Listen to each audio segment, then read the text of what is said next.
Hi, I'm Mitch, Design and Data Engineer with Supercars Motorsport Technical Department. We've just finished qualifying for race 14 here in Townsville, so I'm going to take our 3D scanner, go and actually have a look at the front bar fascias of a couple of the cars that have just finished their session out on track.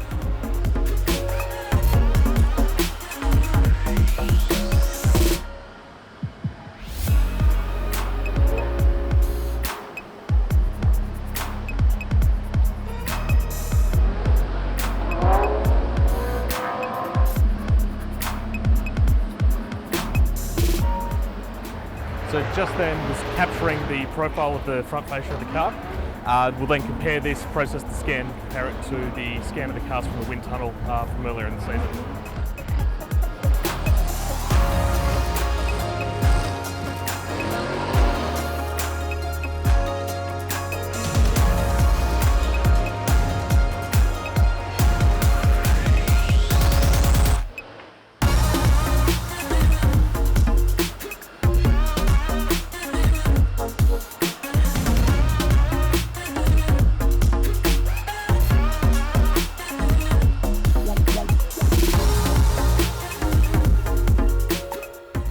So now I'll take the scan back to the laptop, do a bit of post-processing and overlay it to the scan of the car from the wind tunnel earlier in the year.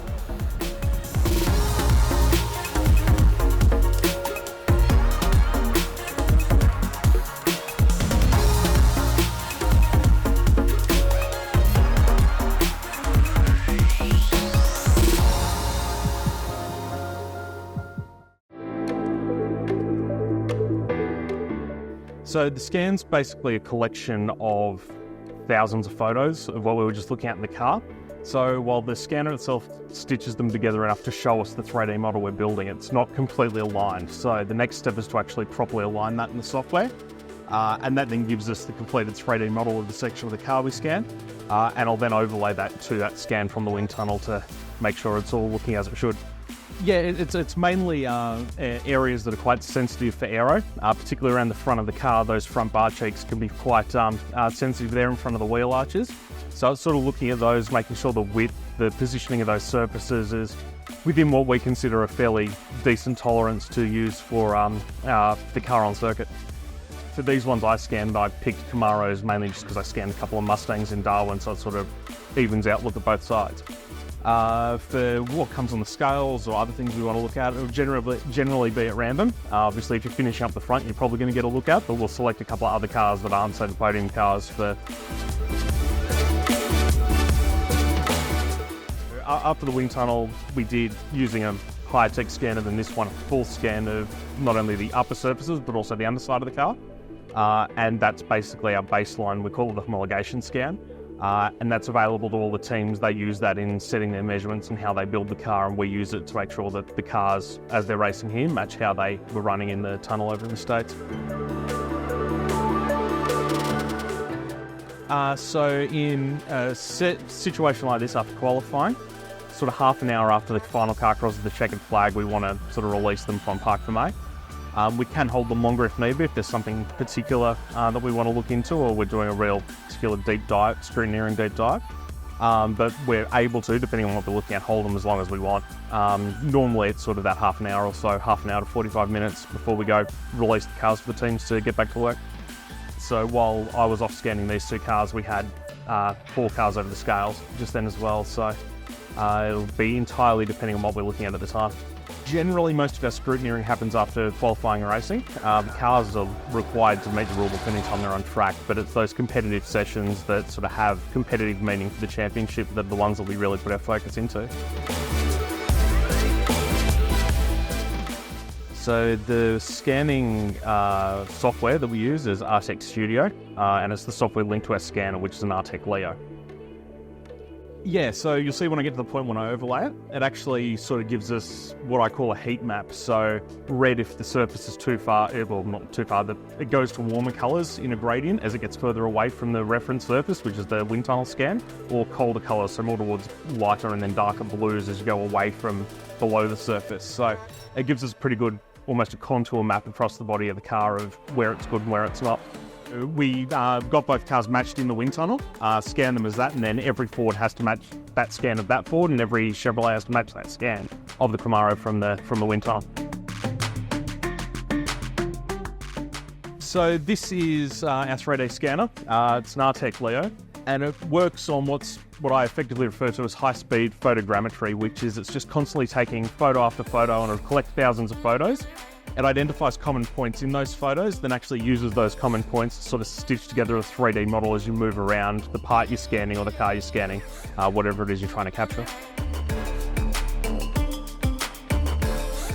This is used across all sorts of industries: motorsport, aerospace. There's even smaller ones they use for things like dentistry and even fillings and things like that to capture those too now. So they can be full scale, can do a huge space for like a building or the inside of a house, through to much smaller scale like what we use for a car or part, and even those smaller ones down to that almost medical level.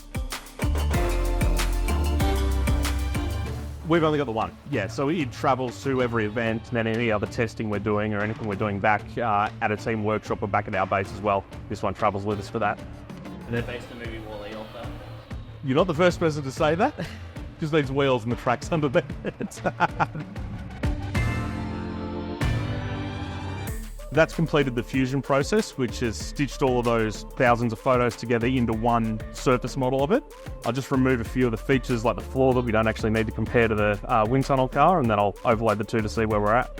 In the wind tunnel, we've got not only the upper surfaces, but also the whole underside of the car as well, in the wheel arches, because how the air flows out of those is all quite critical. So pretty much every surface that we can see with the scanner, as the car came out of the wind tunnel, we've captured with that. So this is me just sort of picking common features between the wind tunnel model and the race car. And because they are a spec car, things like where the front bar mounts, where the bonnet mounts and locks down, they're all common between the two. So I'll use that and that'll pull the two together quite closely. And then I'll run a alignment algorithm in the software, which will do the final thing to give us sort of a best fit between the two to sort of lock in as close as it can align it as possible. So it just gives me a measure of how far out it is.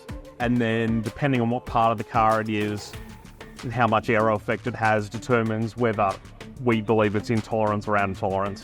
Yeah, so if the car's got any visible damage, like something like this with the front fascia, where we're racing at, say, Gold Coast, where it's got the tyre bundles that they might hit, if it's hit that and moved it drastically, and you can see it's sort of skewed it, or if the car's carrying some damage from hitting something like that, we'll generally either keep that in mind as we're analysing it, or go, that car's damage, it's not worth actually looking at in that area at that point, and we'll check something else on the car instead. Very green, which is what we want to see. It's all matching it quite nicely. There's a couple of areas where, just through fitment of the panels and hitting the ground, running out on circuit, it may move a little bit, but otherwise pretty happy and comfortable with that one. I'm liking what I'm seeing. So it's a colour scale, which we've got over on the side here, where anything within green is within plus or minus 5 millimeters of it, so it's a 10 millimeter range. It then steps up through yellow into darker orange and red for areas that are quite a long way, and anything red sort of 10 millimeters out or further. So things like the front bar, where it meets to the bonnet there, you can see it's slightly under. If that car may have had a nose to tail hit yesterday, it may have moved that slightly, but nothing too critical for it. The key areas that are quite aero sensitive are these areas on the front bar cheeks, and they're within that tolerance that we'd be happy with. So not too disappointed with that at all. So everything checks out, happy with what we see there. We're going to sign off on that one. Happy with how the checks went.